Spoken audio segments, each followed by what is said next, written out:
Bendiciones para todos. Damos gracias a Dios que estamos llegando a la clase 7B con la bendición de Dios. Recuerde, estamos ahorita viendo la forma en que Jesús respondió a Satanás en la tentación. Estamos en el año de preparación Preparación. y que el año de preparación tiene 9 episodios y los 3 primeros son los que estamos viendo. Los 3 primeros, ¿cuáles son del año de preparación? ¿La predicación de quién? Juan el De Bautista. Juan el Bautista, que ya la vimos. Después vino la tentación, perdón, El el bautismo. bautismo de Jesús, que ya lo vimos, y Jesús. después la tentación. Entonces estamos en la tentación, primero escrito está, después el uso que Jesús hizo. Ahora vamos a ver la inspiración de la Biblia. Esta clase, los que estuvieron un miércoles hace como 2 meses, 3, yo la vi en la iglesia, pero ahora la vamos a ir desmenuzando con la bendición de Dios. Página 119, estamos todos ahí. Página 119. Mailen y Enrique, cuando quieran hacer una pregunta, levanten la mano y abren el micrófono y cualquier duda, ustedes están invitados, pero con derecho a opinar. ¿Ok? Pregunta, duda, ok. Fíjense, hermano, a grandes rasgos, tenemos acá la inspiración de la Biblia, su unidad. Si ya hicimos la clase, podemos decir que cuántos años más o menos se tardó la escribir la Biblia desde el primer libro hasta el último. 1500 años. 1500 años. Cuando respondan esa pregunta o le estén hablando a quien sea, ponga la palabra aproximadamente. Porque hay gente que habla de 1450 años, otros hablan de 1500. Entonces, para no ser tan dogmático, mira cómo estoy hoy acercándome al domingo, para no ser tan dogmático, digamos 1500 años aproximadamente. Ok. Anote por ahí que eso no está escrito en la clase. El primer libro que se escribió de la Biblia fue el libro de Job. Sépalo. No fue Génesis. Fue el libro de Job. Pastor, pero no está de primero, ¿no? Que el orden con que están los libros en la Biblia no detallan que este fue primero, este fue segundo, este fue tercero. Pero el primer libro que se escribió fue el libro de Job. ¿Ok? Y el último sí lo sabemos todos, que es el libro de Apocalipsis. Por eso es que se dice que ya no hay más escrito, porque en el Nuevo Testamento, cuando vimos la clase, que los apóstoles fundadores fueron los que pusieron los fundamentos, ¿verdad? De la palabra del Señor. Lo que hay en este momento es iluminación de la revelación. Anote eso por ahí, porque ahorita todo el mundo es profeta, todo el mundo dice así dice el Señor, y empiezan a regalar carros, a regalar ministerios. Ya el muchachito tiene 5 años y ya lo pone, este va a ser el sucesor del emperador.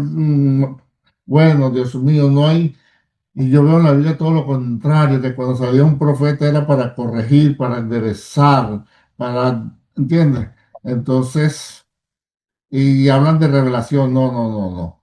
Ahí es iluminación de la revelación ya dada. Ve, pero revelación bíblica ya no hay, ya lo vamos a hablar. Ahí es iluminación. ¿Iluminación de qué, pastor? De la revelación dada, ¿ok?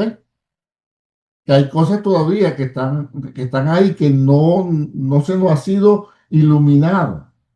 Ejemplo, el libro de Apocalipsis. Todavía todo el mundo explica y habla y dice que yo lo di, yo también lo di, yo le daba un instituto, pero hay cosas que no están iluminadas totalmente. Y usted ve que un predicador dice que la mujer de Luna, que el diablo quería comerse y salió un chorro de agua, dicen que es una cosa, que este es Israel, que este es la iglesia, que este es Jesucristo. O sea, no se ponen de acuerdo. ¿Ve? Entonces, todavía nos falta iluminación. Hay muchas profecías dadas por el mismo Jesús que todavía, Mateo 24, nos falta un poquito de iluminación. Por eso es que no podemos pelearnos y enemistarnos, el que usted tenga una posición y este tenga otro, aquel tiene otro. no las respetamos. Lo que sí debemos tener claro es que la salvación es por gracia, por el sacrificio de Jesús, y que hay Padre, Hijo y Espíritu Santo. De ahí no nos mueve nadie, y que hay vida eterna. Lo demás, bueno, que si los ángeles son zurdos, que si vuelan para atrás, ya hace otra cosa. ¿Ok? Vamos bien, ¿verdad?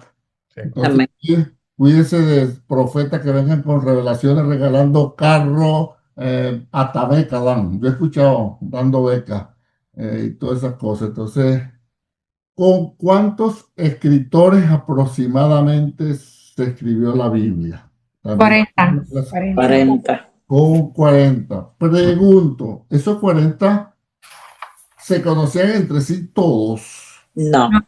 No. No se conocían entre sí. Ejemplo, denme un ejemplo de dos que no se conocían entre sí.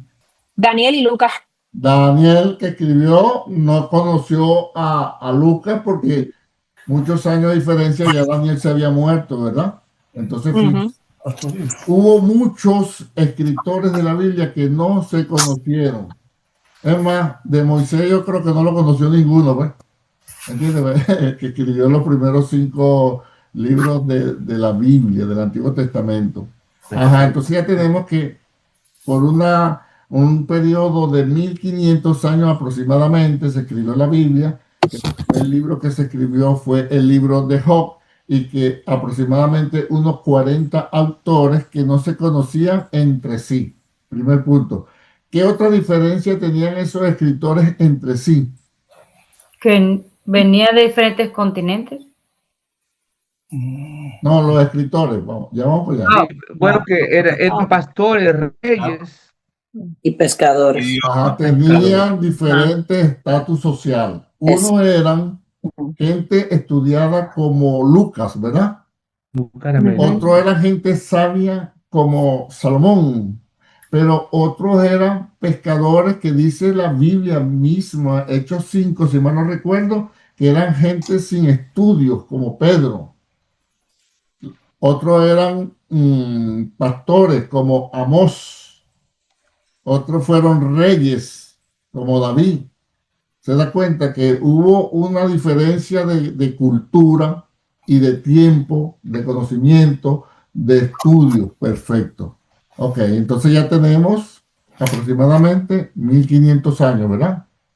Aproximadamente 40 autores que no se conocían entre sí y que tenían diferentes culturas. No es lo mismo Lucas, un médico, no es lo mismo Salomón, el tercer hombre más sabio que ha pisado la tierra, porque el primero fue Jesucristo, después le digo quién es el segundo, según mi punto de vista, pero ahorita no se lo digo.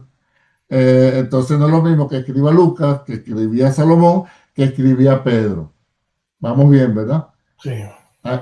Geográficamente, ¿en cuántos continentes se escribió la Biblia? 3. En 3 continentes. ¿Cuáles serían? Denme un libro que se haya escrito en el continente asiático. Asia es parte donde está Israel. O sea que Daniel no se escribió en Israel. ¿Dónde se escribió Daniel? En Babilonia. Ajá. África es donde se escribieron Éxodo, Levítico, Número y Deuteronomio, que fue en Egipto, y Egipto es del continente africano. O sea que los primeros textos se escribieron en la península del Sinaí. Exacto, y eso es el continente africano. Lo que se escribieron en Israel es en Asia y en Europa, que es donde se escribió casi todo el Nuevo Testamento, ¿verdad? En Macedonia, en Corintios, que fue lo que Filipo, Éfeso, que es donde Pablo andaba predicando. Ok, entonces 3 continentes, 1500 años, 40 autores, diferentes culturas. ¿Y cuántos idiomas? 2. No, mayoritariamente 2. ¿Cuáles fueron? Griego y griego. Hebreo y griego, pero hay unas partecitas, se lo tengo De por arameo. acá. Arameo. que fue escrita en arameo, Arameo. pero una parte muy pequeñita. Ejemplo, si lo quiere anotar, en arameo se escribió Daniel desde el capítulo 2 hasta el capítulo 7. Está escrito en arameo. Esdra del capítulo 4 al capítulo 7. Y Jeremías, el capítulo 10, el verso 11. No me pregunte por qué esos pedacitos, fíjate, venían hablando hebreo, hebreo, hebreo, hebreo, hebreo, y de repente esos pedacitos en arameo. Arameo era el vocabulario cotidiano, diario, que hablaba la gente. Jesús habla. El capítulo 4 al 7. A mí me llama la atención y me da risa. Y hasta a mucha gente se le enreda la lengua cuando empiezan a leer: vosotros sois la luz del mundo. ¿Oísteis que fue dicho? Resulta que los que hicieron la traducción fueron dos monjes españoles, Casiodoro de Reina y el otro que se me olvidó el nombre. Entonces ellos eran españoles, y como hablaban los españoles, vosotros sois. Pero si lo hubiese escrito un venezolano, chamo, ustedes, boca. ¿Entiendes? ¿Cómo le hubiese escrito un dominicano? ¿Cómo hubiese puesto? ¿Y por qué? Y es fácil. Así, entonces cada quien en su vocabulario, pero por eso están las nuevas versiones que ya no hablan de vosotros, ni sois, ni nada de esas cosas. Hasta aquí vamos bien, ¿verdad? Entonces, el vocabulario,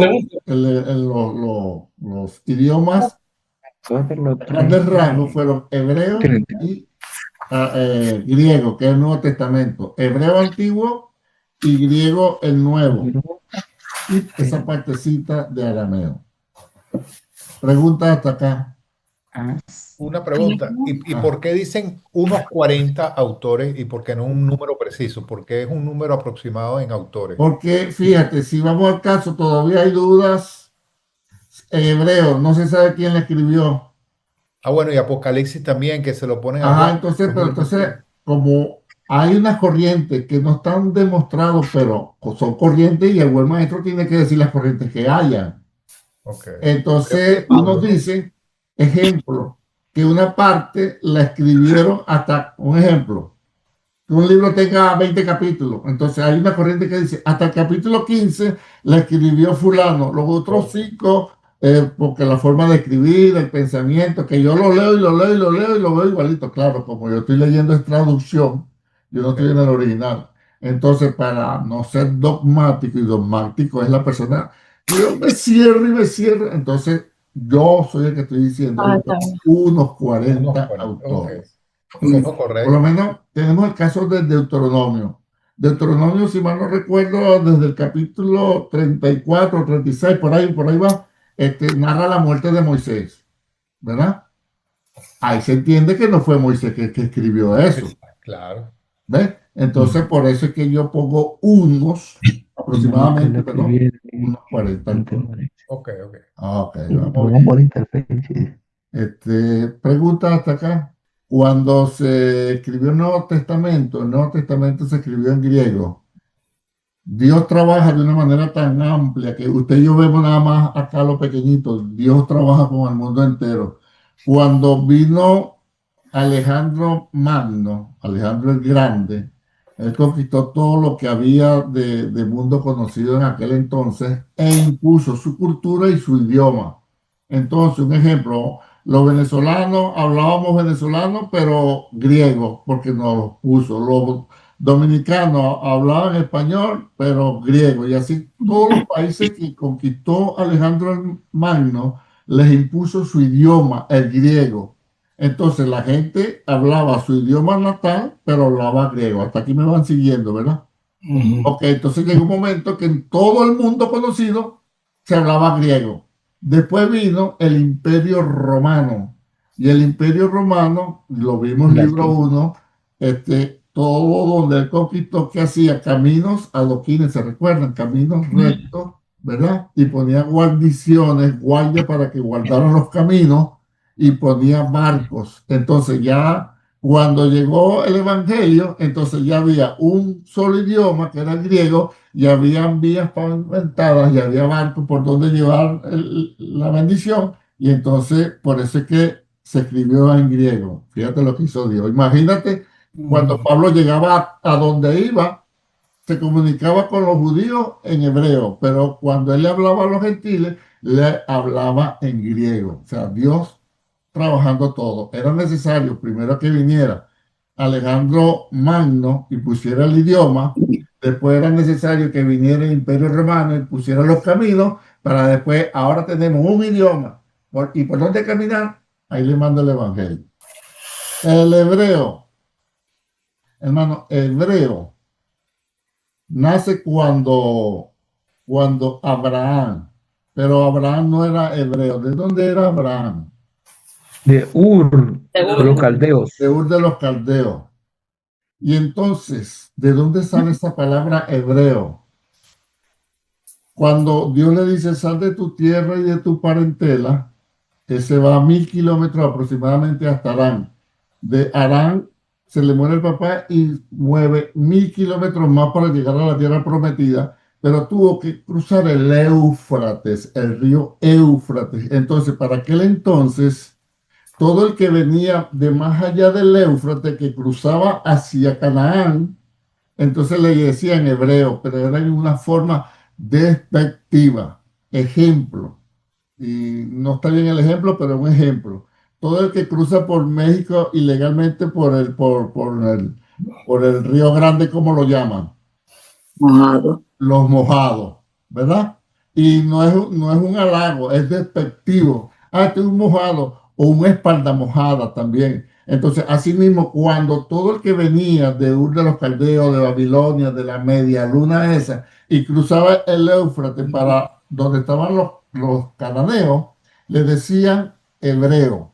Y de ahí, entonces, cuando hablaban de Abraham, decía Abraham el hebreo. Y de ahí fue que nació esa expresión de hebreos en una forma despectiva, pero Dios sabe cambiar nuestro lamento en baile, y lo que era algo despectivo, despreciable, humillante, Dios lo cambió a una nación de hebreos con un idioma. Pero ¿de dónde salió la palabra, lo que le estoy llevando? ¿Dónde salió la palabra, el idioma hebreo? Cuando despectivamente empezaron a señalar, en este caso Abraham, que viene después de los que venía después de cruzar el Éufrates. Les recomiendo un libro. Yo conozco muy bien el autor y él explica muy bien eso. El libro se llama Hablando del Reino. No sé si ustedes... Ah, mira, aquí la tengo. Aquí este autor, amigo mío, no sé si le logran ver el nombre. No lo conozco, tiene que pasar referencia. Ok, aquí en este libro, este autor, amigo mío, él habla sobre eso y pone la palabra en hebreo. Ok. ¿Qué más puede usted querer de un maestro como yo, chicos, que te le da? Uno para el domingo, pastor. Bueno, ahí está, ya usted pasó el examen, ya usted... ¿Lo tiene en inglés por casualidad? Ok, seguimos. Entonces, fíjese toda la diferenciación, y la Biblia tiene la unidad perfecta. ¿Qué le parece? La unidad perfecta. 1500 años, unos 40 escritores que no se conocían entre sí, que tenían diferentes nivel de conocimiento, de estudios, ¿verdad? En 3 continentes, en 2 idiomas, y la Biblia no tiene ni una contradicción.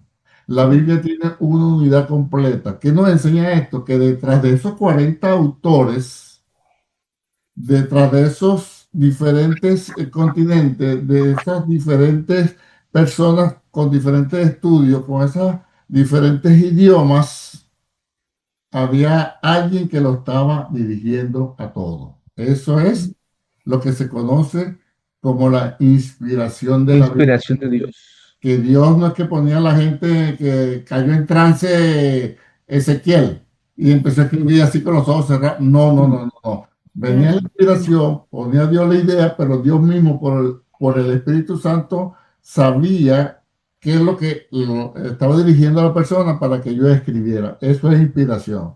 eso es como cuando usted, no voy a decir estaba, pero cuando estaba enamorando, yo sé que usted todavía sigue enamorado, usted le escribía carta a su pareja. Cuando Julio le escribía a la hermana Nancy, cuando David le escribía a la hermana, ¿entiendes? Robert cuando le escribía allá. Anel, ¿tú le escribías a Janel? Ah, sí, no, mire, ahí no me ganaba nadie a mí, hermano. Yo escribí, no, gacho. Bueno, seguimos para adelante. Ok. Entonces, eso es inspiración. Dios inspiraba a las personas donde estuvieran, con el nivel de estudio que estuvieran, a poner lo que él sabía que tenían que poner. Por eso es que las profecías son exactas. Por eso es que Isaías escribió una cosa y 500, 700 años después se cumplía. Por eso es que Miqueas decía, el Mesías nacerá en Belén. Y 600 años, 500 años, nació en Belén. Por eso es que cuando hablaban que mi siervo Ciro, dice Isaías, y 100 años después vino el que le dio la libertad a Israel, llamado Ciro, o sea, porque era una mente maestra, por decir que es nuestro Dios, detrás de todos esos escritores, inspirándolo. ¿Qué es lo que hay ahora? Revelándole su voluntad. ¿Qué es lo que hay ahora? Iluminación de esa revelación que Dios le dio por inspiración a los escritores bíblicos. Estamos bien, ¿verdad? Por eso es que toda profecía tiene que ir conforme a la escritura, porque si es profecía de Dios, si Dios la está enviando, es de acuerdo a la revelación que Él dio y lo que necesitamos nosotros para entender esa profecía es iluminación de la palabra, ¿cierto? Por eso es que dice la palabra que cuando venga un profeta, debemos nosotros escudriñar tanto al profeta con qué espíritu viene y el contenido de la profecía. Lamentablemente nos han enseñado al revés, que cuando nos llama el profeta ya vamos emocionados o vamos asustados, ¿entiendes? Y entonces no probamos nada, no probamos las profecías, sino que abrimos como pollo, como pájaro recién nacido. Abrimos la boca y cerramos los ojos. Y todo lo que nos digan y todo lo que nos digan. Ok, pregunta hasta acá, comentario. Sí, pregunta.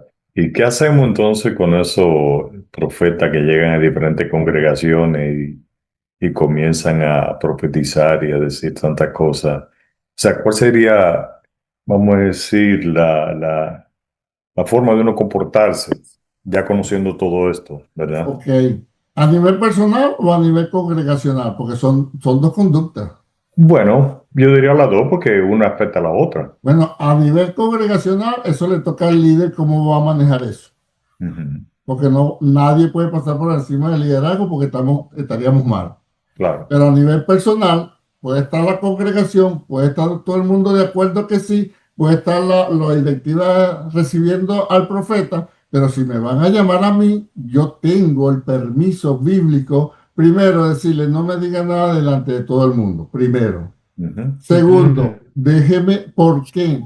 Porque yo quiero escudriñar y probar a la luz de la Biblia lo que usted me va a decir. Y yo tengo que ver también qué espíritu se está moviendo en usted. Eso me lo da permiso la Biblia. Claro. ¿Entiendes? Entonces, ¿por qué, David? Porque vamos a suponer que venga un profeta y me diga a mí, Sergio, tú vas a prosperar y vas a salir adelante, pero tú tienes que ir a Leyland. Tu bendición está en Leyland. Pero yo vi el espíritu, yo vi todo, la luz de la escritura y llegué a la conclusión que no es, que eso no es de Dios. Pero como me lo dijo delante de todo el mundo, yo voy a tener la presión. Entonces, cuando me digan, fue a Leyland, pastor, no fui. Entonces, ¿cómo quedo yo delante de toda la gente? Como un incrédulo, como un rebelde, como un mentiroso, como un alzado. Entonces, yo para defenderme, ¿qué tengo que decir? No, porque eso no era de Dios por esto, por esto, por esto y por esto. Entonces, para evitar eso, denme la profecía a mí. Después que yo la escudriñe, después que yo la pruebe y me la lleve en oración, entonces yo sí puedo testificar. Tal día vino tal profeta o profeta y me dijo esto y se está cumpliendo, yo testimonio. Pero ese es conmigo. ¿Por Eso. qué? Porque el problema está que cuando tú vas a la Biblia, los profetas estaban era para corregir, para marcar rumbo, no para repartir y agarra tú también, y quieres más, ¿quién quieres tú? Ah, Nel, venga por acá, que te veo aquí calladito y suelta, y recibe, Nel. Y lo más fácil de ver un falso profeta, o no voy a decir falso profeta, voy a decir que es de su corazón, cuando empieza con puras generalidades. Claro. Así dice el Señor, yo he visto tus lágrimas. ¿Quién no llora, Dios mío? Así dice el Señor, he escuchado tu oración, pero si usted está orando y todos estamos orando. Dice el Señor, yo conozco tus pensamientos, pero ¿quién no piensa? Hasta los locos piensan. ¿Entiendes? Entonces, generalidades. Viene tu bendición. No, se lo sé. Porque todo es por no conocer la Escritura. Pues cuando tú conoces la Escritura, tú estás tranquilo.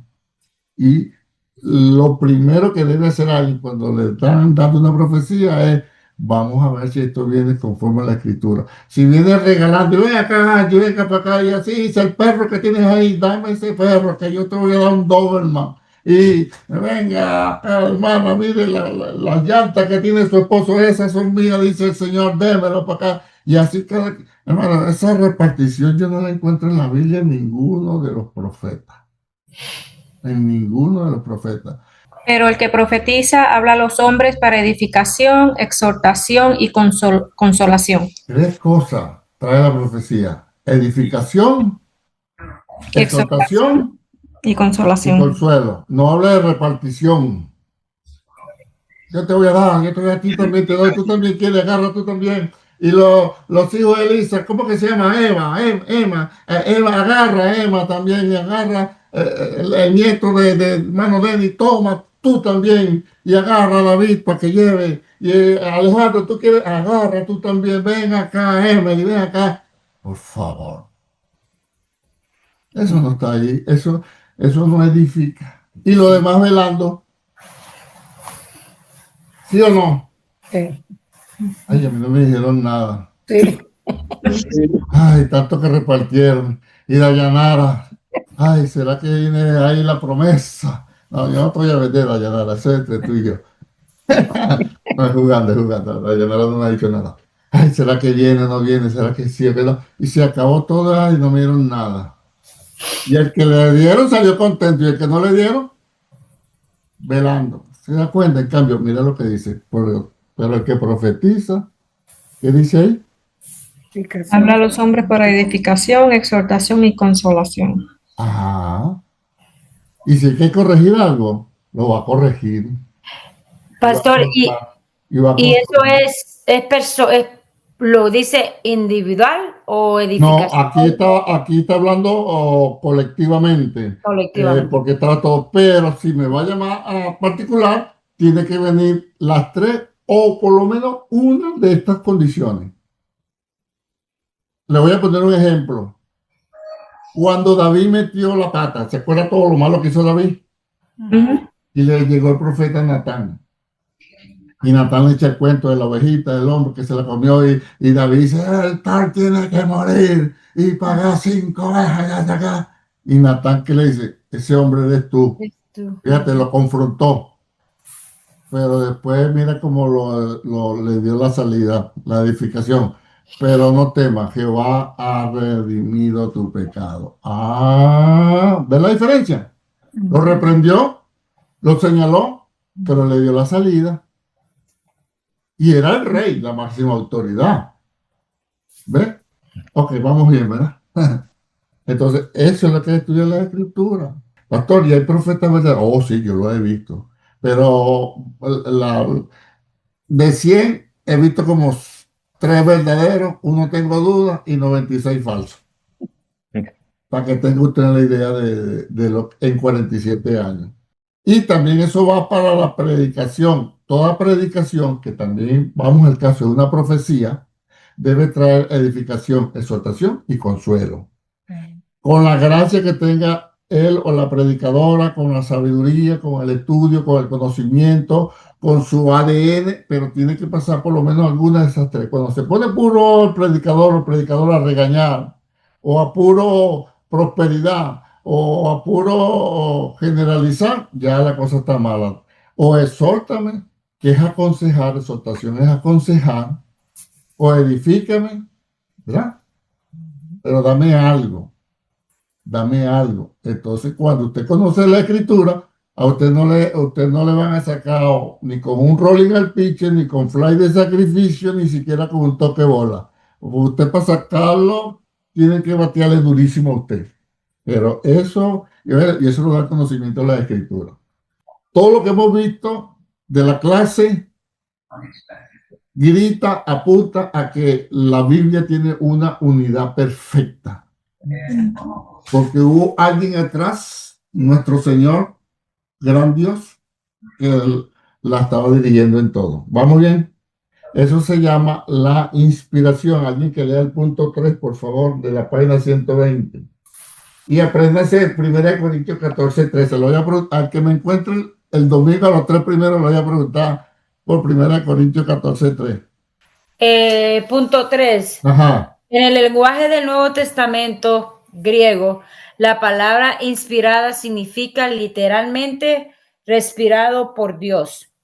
Así es que Dios inspiró las escrituras por medio del Espíritu Santo, que actuó sobre los autores mientras meditaban y escribían. Hasta ahí, hasta ahí. Entonces, eso era la inspiración. Nadie puede venir ahorita a decir que Dios le dio una palabra nueva para que hay que ponerlo. ¿Ves? No, ya eso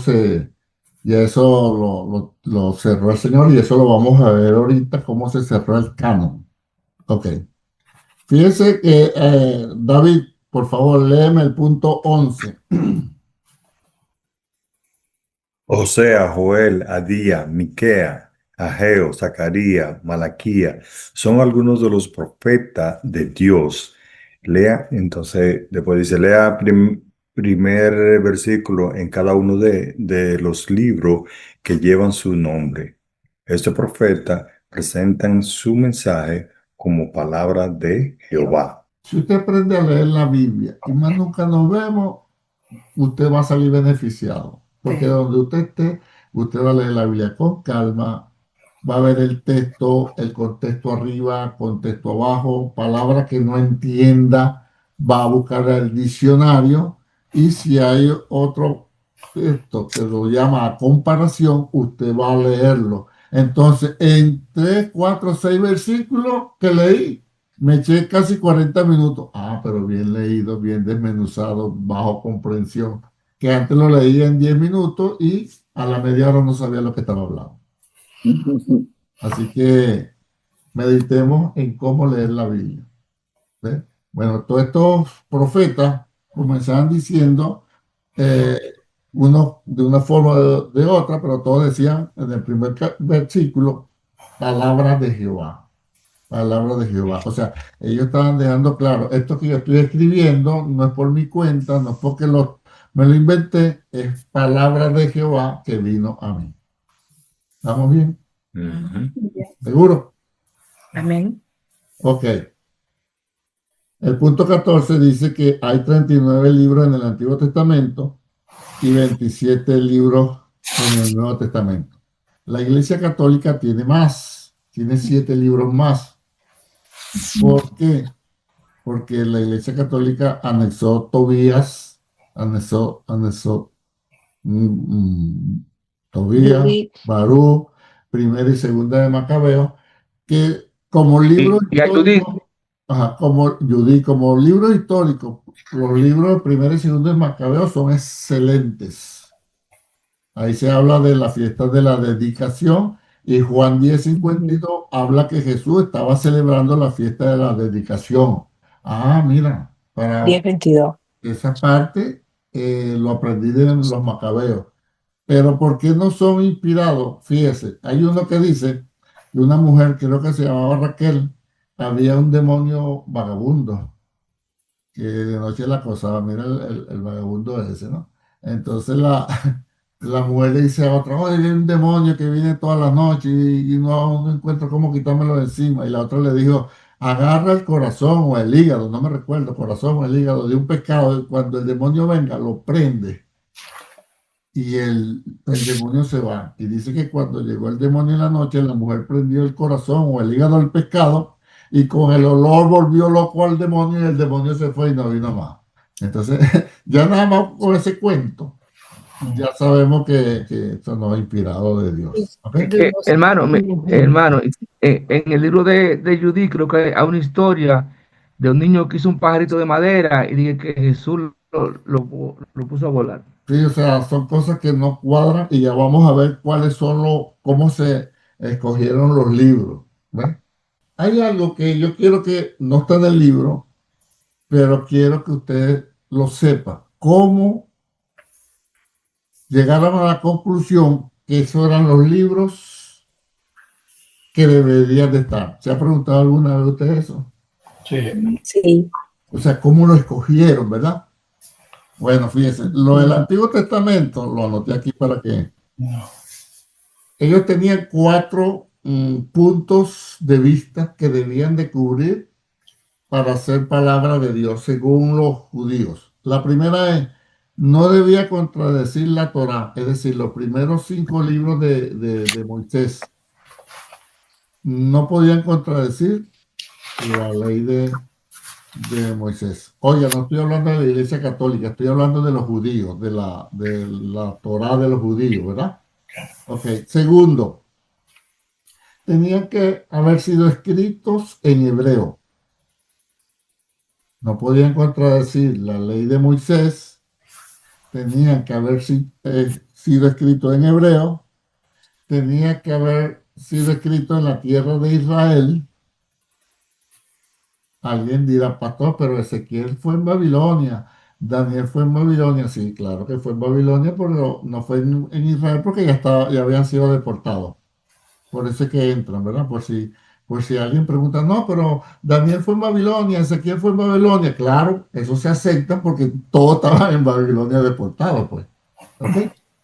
Y lo otro es que todos los escritos que no hayan la Torá, o sea, los 5 libros de Moisés, que hayan sido escritos en hebreo, que hayan sido escritos en Israel, pero hasta Esdras. Le explico por qué Esdras. Cuando se llevaron cautivo a Israel para Babilonia, la primera oleada después de 70 años de regreso vino con Esdras y con Nehemías casi contemporáneo. Entonces, hasta ahí. Si había algún escrito después, así haya sido, que no contradecía la ley de Moisés, que haya sido escrito en hebreo, que haya sido escrito en Israel, pero después de Esdras no lo aceptaban. ¿Ok? Interesante. Esos fueron los lineamientos que tomaron los judíos para tener esos libros que ellos tienen. Pregunta hasta acá para darle ahora los parámetros, cómo se escogió el Nuevo Testamento. ¿Me puede decir el primer punto? Ajá, que no contradijeran la ley de Moisés, o sea, la Torá, desde Génesis hasta Deuteronomio. Ese es el primer punto. Segundo, escrito en hebreo. Tercero, escrito en Palestina y hasta Edra. Si alguien venía a 50 años que se murió Edra y escribía, no, hasta ellos. Hay muchos escritos, pero ellos aceptaban nada más hasta Edras. Y Edra fue el sacerdote que vino cuando lo devolvieron de Babilonia a Israel. Ok. Básicamente el Antiguo Testamento fue bajo, eso lo pusieron los judíos para la selección de los libros. De los libros de ellos, porque la Iglesia Católica le metió 7 más. Entonces, estoy hablando de los judíos, que es la que tenemos nosotros también. No sé, ¿y por qué hasta Esdras? Esos eran parámetros de ellos, de los judíos. Ahí nosotros lo que hicimos fue, como protestantes, agarrarlo. Bueno, ellos se llevaron su trabajo de probarlo, de limpiarlo, y estos fueron los que ellos aceptaron, dámelo pues. Y vemos que no se pelaron. ¿Verdad? ¿Ok? Entonces, los parámetros, ¿cómo se escogieron los libros del canon del Nuevo Testamento. Porque le voy a decir, hay muchos libros en hebreos que no fueron aceptados por los judíos porque no cumplían con estos parámetros, ¿verdad? Y del Nuevo Testamento hay muchísimos. Mire, hay como 12 evangelios. Hay el evangelio de Judas, hay el evangelio Tomás, de Tomás, hay el evangelio de María, hay como 12 evangelios. Y de esos 12, solamente 4. Ya le voy a dar mi opinión.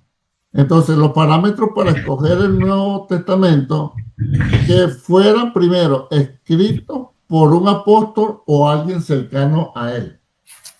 Escrito por un apóstol o alguien cercano a él. Ejemplo, se dice que Marcos era sobrino de Pedro y se dice que Pedro se lo dictó.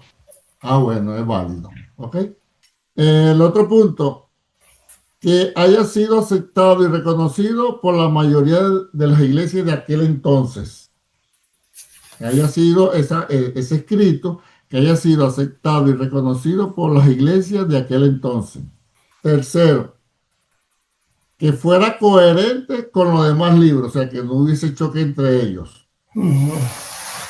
Voy repitiendo, fue escrito, que haya sido escrito por un apóstol o alguien cercano a él. Que fuese sido aceptado y reconocido por la mayoría de las iglesias. Tercero, que fuera coherente con los demás escritos, además cartas. Y cuarto, que reflejara valores morales y espirituales que reflejaran la obra del Espíritu Santo, que reflejaran valores morales y espirituales que reflejaran la obra del Espíritu Santo. Entonces, a grandes rasgos, hay otras exigencias, pero a grandes rasgos, esos son. Okay. Mis hermanos, mi punto de vista es, yo estoy tan confiado que lo que tenemos ahorita es la palabra de Dios, porque Dios cuida de su palabra, ¿sí o no? Amén. Si Dios, mire cómo pienso yo, que a lo mejor puedo estar errado. Si Dios inspiró, tanto en el Antiguo Testamento como en el Nuevo Testamento, a alguien para que escribiera algo que él quería que estuviera con nosotros, ¿usted cree que él no se iba a cuidar de que entrara? ¿Verdad? Lo iba a cuidar. Ahora, si Dios no ha querido que algo entrara, así lo escribiera Pablo, no iba a entrar. ¿Cuántos están de acuerdo conmigo en eso? Ok, vamos a demostrarle que Pablo escribió unas cartas que se perdieron. Ajá, yo pregunto, entonces ¿será que Dios se descuidó? ¿Será que el correo no fue? ¿Será que...? No, para mí, en mi ignorancia, sin ser dogmático, Pablo escribió algo que ahí me diste tu mano, Pablo, y eso no va. Mire, vamos a ver. Esto se lo anoté aquí. Esta nota la anoté yo para que no se me olvidara. Alguien que me lea 1 Corintios 5:9. 1 Corintios, en la práctica, era la segunda carta que Pablo escribía. Mire cómo dice, ¿quién lo lee? Y si hay alguien que me lo lea en versión Dios Ok, hablado, aquí también. está. Dice, os he escrito por carta que no os juntéis con los fornicarios. Ajá. Les he escrito, presente o pasado. Pasado. Pasado. Le está recordando algo. Acuérdense que la escribí, pero para estar más seguro, ¿alguien tiene la versión Dios habla hoy? Sí, yo. En mi otra carta les dije que no deben tener trato alguno con quienes se entregan a la prostitución. ¿En cuál carta? En su otra carta. En su otra carta. ¿Ve? En mi otra carta, y estamos leyendo 1 Corintios, quiere decir que antes de 1 Corintios, ya la había escrito. ajá, entonces 1 Corintios en la práctica, ¿cómo sería? 2 Corintios. ¿Ve? Entonces, pregunto yo, ¿será que Dios se descuidó? No, algo habría ahí en esa carta que no convenía que entrara en el canon y Dios se guardó de eso. Yo no sé si acuérdense, están invitados a no estar de acuerdo conmigo. El buen maestro pone a pensar a la gente, da las corrientes que hayan y la persona escoge. Si Da la casualidad que piensa igual que yo, ya somos dos. Si no, seguimos siendo uno y uno, pero somos hermanos en Cristo. O sea, yo no tengo problema con eso. Vamos bien entonces. Estamos claros que hubo otra carta, en mi otra carta. Ok. Y también otra carta que se perdió sería la de... Hay una iglesia que se llama La Odisea. ¿La han escuchado nombrar? Odisea. Pablo le mandó una carta a los de la Odisea y no aparece. Vamos a leer Colosenses 4:16, por favor. Anote eso porque no, eso no está en el libro. Eso es como dice uno por allá en Venezuela, de mi propia cosecha. Colosenses 4:16, ¿quién lo lee? Cuando terminen de leer esta carta, por favor, asegúrense de llevarla a la iglesia de la Odisea. Quiero que ellos la lean y que ustedes lean la que les envié a los de la Odisea. Ajá. Échame el cuento usted misma, hermana Jacoba. Ah, ¿Qué dice el versículo que acaba de leer? ¿qué dice? Que cuando terminaran de leer la carta, se aseguraran de que la llevaran a la iglesia de la Odisea. ¿Y qué más? ¿Y qué más? Y querían que ellos lo leyeran y que ustedes que la enviaran a ella, que la leyeran y la enviaran. ¿Cuántas cartas hay ahí? Vamos a ver, Angie, ¿cuántas cartas hay ahí? Dos. ¿Verdad? ¿Cuántas? Dos. Dos cartas. Una a quién y otra a quién. Ay. Vamos a aprender la vida con calma. Estamos para aprender. Una para la Odisea. Ajá. Y para Y Colosenses. otro Y para para Colosenses. ¿Y qué es lo que está diciendo Pablo que hagan con esas dos cartas? ¿Qué es lo que está diciendo Pablo? Que se la intercambien. Mutuamente lean la carta del uno Exacto. al otro. Al Ajá. otro.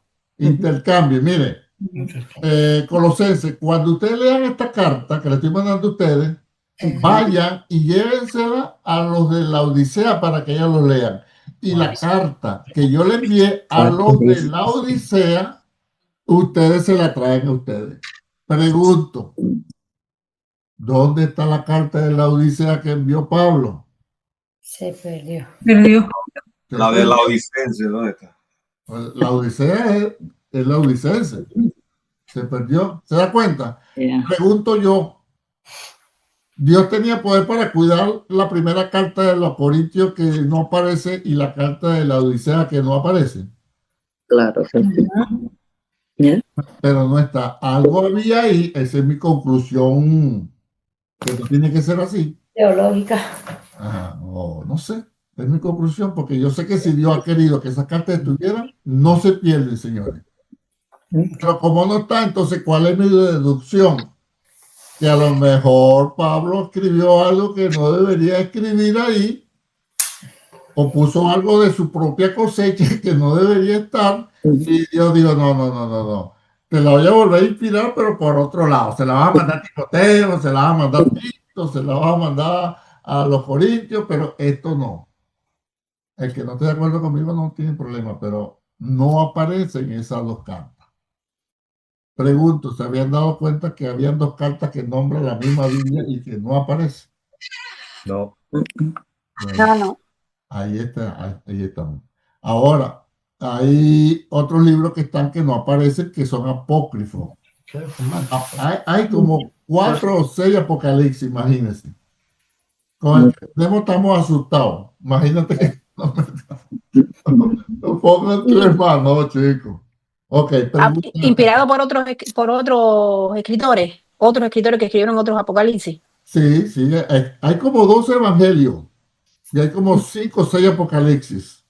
Y carta, María escribió carta, María Magdalena escribió carta, todo el mundo, hasta yo creo que escribí una, pues.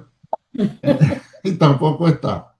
Se da cuenta que Dios cuida el canon de su Biblia y entonces desde Génesis hasta Apocalipsis no hay ninguna contradicción, hay aparentes contradicciones, pero cuando nos metemos a estudiarlas, las contradicciones desaparecen. Ejemplo, lo que le enseñé la otra vez, que Mateo dice que había 2 endemoniados gadarenos, pero Lucas dice que había uno solo. Entonces, yo le expliqué la aparente contradicción.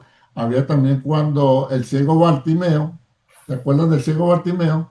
La Biblia habla en uno de los evangelios que Jesús se encontró con Bartimeo saliendo de Jericó, pero otro evangelio dice que Jesús se encontró con Bartimeo entrando a Jericó. Bueno, ya va. O fue saliendo o fue entrando. La respuesta está que había la Jericó vieja cuando Josué, que fue reedificada, pero que Herodes el Grande edificó otra pequeña Jericó y se conocían las dos.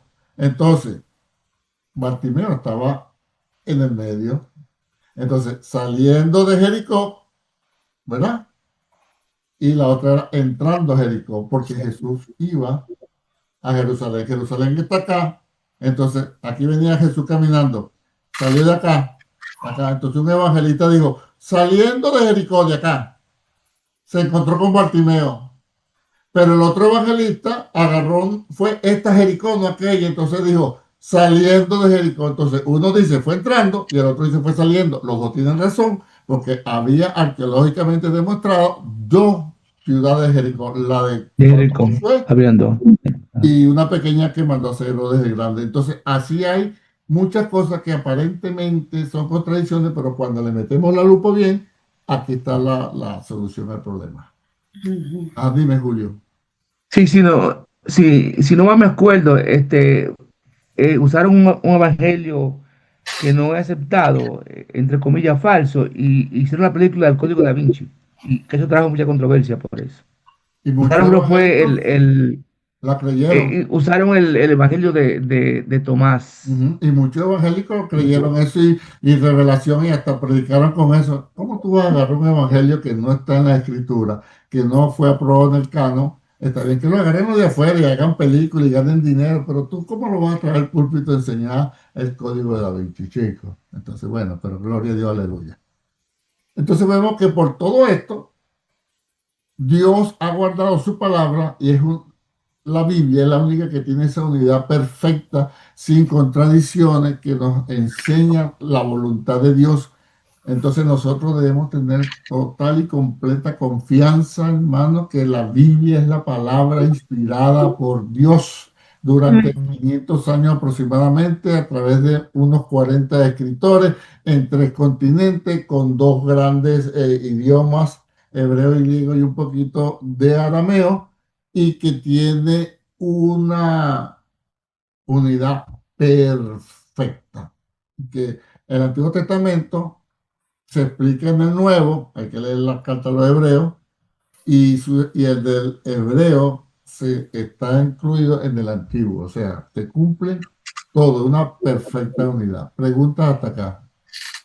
¿Quiénes, quiénes hicieron, quiénes, el conjunto, quiénes agruparon los libros siguiendo los 4 pasos que usted estaba exponiendo ahora? ¿Quiénes fueron los que dijeron cuáles eran los libros que se ajustaban a esos Antiguo 4 Testamento, características? los judíos. Nuevo Testamento. Voy para allá. Antiguo Testamento, los judíos en su Sanedrín, en lo que ellos quisieron, en su orden, su gente. Y Nuevo Testamento, lo que llaman los padres de la iglesia, porque hasta los primeros 100 años nosotros no teníamos Biblia. Ejemplo, cuando Jesús dice, escudriñad la escritura porque a vosotros os parece, Juan 5:39, que estaba hablando del Antiguo Testamento. ¿Sí? Entonces, ¿cuándo se completó el Nuevo Testamento? Cuando se cerró Apocalipsis, que fue en el año 60 y algo. ¿Ves? O sea que los primeros, si se quiere, entonces después de 100 años, no había Nuevo Testamento así como lo conocemos. Por eso es que uno de los requisitos era que fuese aceptado y reconocido por la mayoría de la iglesia. Mira, esta carta la escribió el apóstol Pablo, esto la escribió Juan, esto lo escribió Marcos, que andaba con Pedro. Entonces, todo el mundo lo está aceptando, vamos a recibir en el canon nuestro. ¿Ves? Entonces, los primeros padres de la iglesia, que ni siquiera había iglesia católica, antes no había iglesia católica, los primeros años era la iglesia del Señor, como hasta el día de hoy. Y gracias a Dios que Dios ha metido su mano, que la Biblia ha permanecido hasta hoy. Y como le dije la otra vez, es el libro más vendido, es el libro más robado en las librerías, es el libro, hermano, que fue el primer libro que se imprimió en una imprenta, O sea, el libro más perseguido también, pero el libro que ha traído toda la luz de la palabra del Señor. Dime, Alejandro. Sí, yo tenía una pregunta, o sea, dentro de ese grupo de los padres de la iglesia habían judíos, o sea, por qué los judíos llegaron hasta el Antiguo Testamento? La primera, cuando ya estaba Jesús en la tierra, ya ellos tenían su canon. Jesús no había muerto, Jesús ni siquiera había venido y ellos ya tenían su canon. Por eso te estoy diciendo, los judíos del Antiguo Testamento, ellos agarraron su Antiguo Testamento. Lo que se tenía en la época de Jesús y 30 años todavía más era puro el Antiguo Testamento. Por eso una carta muy bella. Yo tengo un curso de eso. Este instituto tiene un curso que se llama La Epístola a los Hebreos. Dura 3 meses nada más, pero es explicando todo el Antiguo Testamento en la carta de los Hebreos. Se lo recomiendo cuando algún día quieran hacerlo. Dios mediante en enero, va a estar comenzando otro curso. No sé si es este. Entonces, ellos ya para el tiempo de Jesús ya tenían su Antiguo Testamento. Ya tenían su canon. Entonces ahora tocaba con lo de Jesús por adelante, hacer el canon del Nuevo Testamento. Después que se hace, que se acepte de acuerdo a lo que le acabo de hablar, los 4 requisitos, bueno, se juntaron los dos, antiguo y nuevo, y se vio que no hay ni una, ni la mitad de una contradicción, y que todo encaja, pero a la perfección. Hay alguien detrás de la Biblia, nuestro gran Dios y Señor. ¿Ves? Así que, hermano, creámosle a la Biblia. Si la Biblia lo dice, es así. ¿Qué es lo que nos queda a nosotros? Tratar de entender, comprender y saber de la Biblia para que no vengan unos caimanes a querernos morder al nombre de la Biblia, dándonos unos textos torcidos, choretos, mochos, con profecías raras, moviéndonos las emociones, manipulándonos, y nosotros, en vez de aprender, matamos al que está enseñando cómo es. Señalamos al que está diciendo las cosas como es. ¿Entiendes? Entonces, pero cuando usted entiende, ahora, hermano, va a entender el que quiere entender. Por lo menos ustedes tienen una ventaja. Tienen a alguien que se está, para lo que me queda de vida, exponiéndome a que me juzgue. Pero en mi caso yo tuve que aprender por mi cuenta. Yo dije, esto no puede ser así. Ya estoy pelado. Y a veces hasta miedo agarraba. Y había tiempo que me ponían mi esposa y yo, Marili, cuídame de yo estarme desviando. Me dijo, no, si estamos los dos bien serios, si aprendemos. Entonces, sigue cuidándonos hasta que, no es así. Después orándole a Dios hasta que por allá otro dijo lo mismo. Es así. Y cuando profundiza uno en la escritura, no, si es así, ya estoy tranquilo del Espíritu Santo en mi vida. Eso no fue que cómete los bichos y ya el bicho se lo comió. ¿Entiendes? Eso llevó tiempo, que es muy diferente a cómo se le está sirviendo a usted. Mire, ahora la decisión es suya. Lo agarro, lo dejo, pobrecito ese loco que está pelado, entiende, a mí nadie me va a mover ni asusta, pero yo estoy dando lo que yo recibí del Señor y con toda la sinceridad. Usted no va a encontrar otro maestro que le hable tan claro como le hablo yo. ¿Entiende? Porque como es mi forma.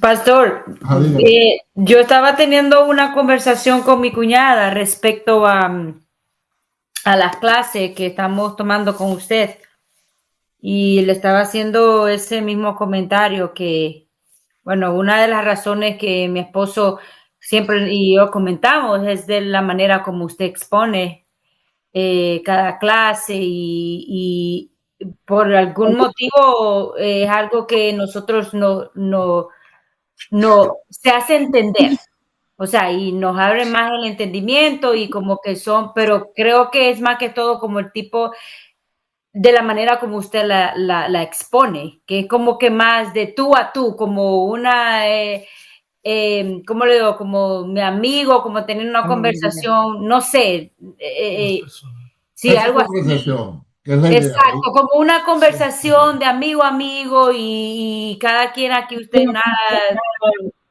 entramos en esa confianza y esa es la conversación que estaba teniendo con mi cuñada respecto a estas clases y Y ella terminó diciendo, para la gloria del Señor, me dice, wow, Melba, me dice, usted sí que está aprendiendo bastante, porque de la manera yo, es que es verdad, cuando nosotros estamos dentro de la clase, hablamos así, como que todo, con una hermandad o sea, opinamos y lo sentimos, a menos mi esposo y yo lo sentimos Sí. de esa manera porque lo hablamos. Amén. Gracias, esa es la idea, ¿no? Tratar de que la gente entienda, porque ¿cuál es la gracia que yo venga y venga acá? Bueno, hoy les voy a hablar del advenimiento premilenial, porque usted sabe que en la dispensación de la gracia, en tiempos antiguos, cuando yo daba apologética bíblica, entonces junto con la hermenéutica, yo puedo deducir,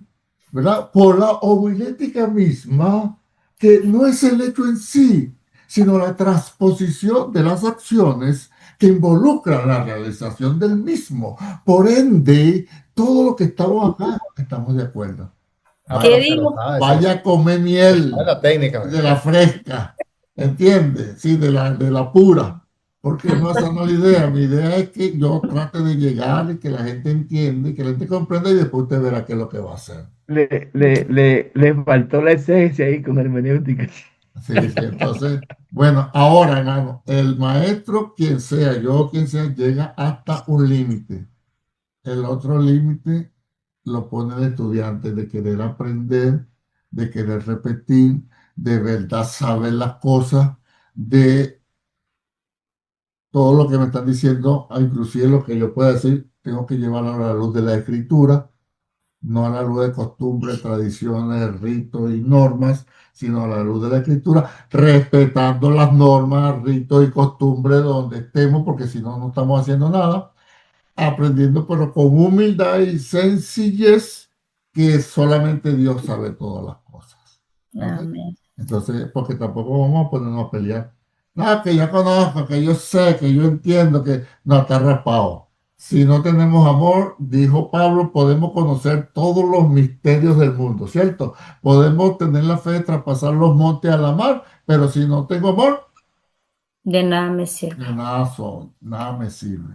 Por eso la humildad y la sencillez y el muévete para allá y échate para acá y vamos a reírnos y vamos haciendo los locos, que esto no es así, pero dale play, venga el otro. Vendrá más tiempo adelante y que Dios nos ayude.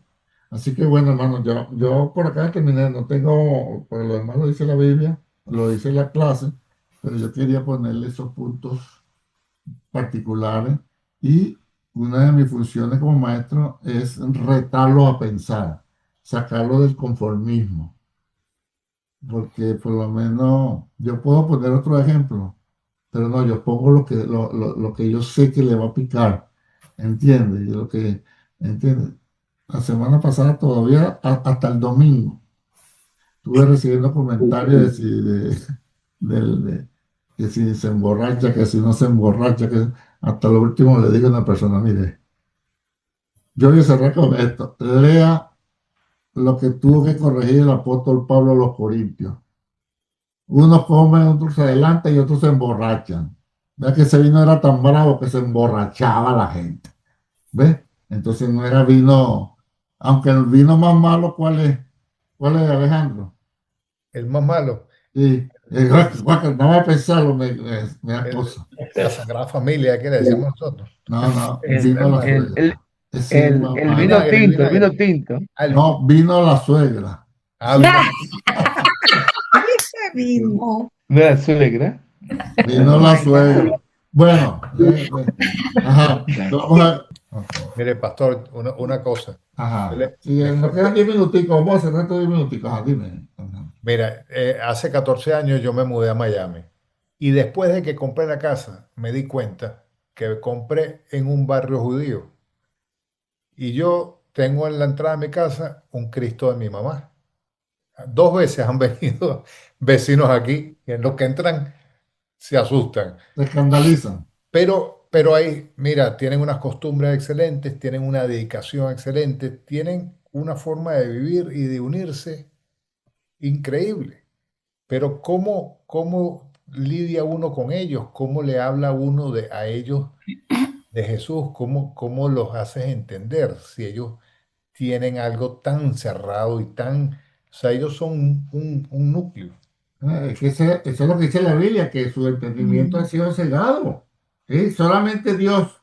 Lo único que yo te puedo recomendar a ti es que te pulas en el Antiguo Testamento, porque eso es lo que ellos hablan. Y de ahí, cuando medio aparezca Jesús, tú se lo lanzas. Fíjese, hermano, yo tuve una amistad con un judío en mi país. Era de negocio, pero cuando él supo que era pastor, se me acercó y hablábamos. Y me dijo algo que a mí me impresionó. Me dijo, yo voy a sacar un permiso para llevarte a la sinagoga, para que vea cómo nosotros estudiamos el Antiguo Testamento. Y me dijo, fíjese, pastor, me dijo, porque me trataba con respeto. Fíjese, nosotros tenemos 6 meses en el libro de Génesis. Y yo dije, 6 meses, ¿sí? Y apenas hemos visto nada más los 3 primeros versículos. Oye, qué vergüenza, ¿vale? Yo no le digo nada a este para la iglesia porque yo en un mes le doy media Biblia. ¿Entiendes? 6 meses para 3 versículos. Dios mío. Entonces, lo poquito que yo sabía del Antiguo Testamento, yo se lo soltaba como, ¿sabes? Una chispita ahí, y el hombre me soltaba, y yo, ya te voy a llevar para que Jesús. Entonces me lo iba trayendo, hablando y hablando, y cuando lo llevaba a Jesús, estamos parejos, pero que esa gente conoce el Antiguo, lo conoce. Entonces, desde ahí yo dije, yo voy a tener que aprender del Antiguo también, para pulirme con este loco, y quedamos amigos. Dime, Julio. Hermano, si no me equivoco, he escuchado varias y leído algunas cosas donde hay una apertura para los judíos, Isaías 53, donde habla del Mesías. Y en lo que yo he leído, siempre ellos le llevan eso al rabino. El rabino dice, olvídate de esa cosa, no lea eso, Por eso no, porque sabe que le choca. la única forma es que una conversación informal, de hablando de vecinos, se saca la conversa como quien no quiere la cosa, pero nosotros queriéndola. Pero sabiendo nosotros que si Dios no toca esos corazones, la Biblia dice que le ha llegado endurecimiento en parte. Ellos tendrán su tiempo de que van a reflexionar. Mientras tanto, nosotros vamos a buscar, dejamos a los judíos quietos y buscamos a los gentiles. Vamos a hablar. Bueno, mis hermanos, espero que la clase de hoy haya sido de bendición. Una última pregunta. ¿Alguna pregunta ya para cerrar? ¿Todos estamos de acuerdo? Una pregunta, ¿me siguen queriendo igual? Manalili, ¿usted me sigue queriendo? ¿Ah? Más o menos. Más o menos. Bueno, Más o mis menos. hermanos, si no hay preguntas, lo dejamos entonces hasta el domingo que viene, ¿cierto? Bueno, paz, salud y bendición.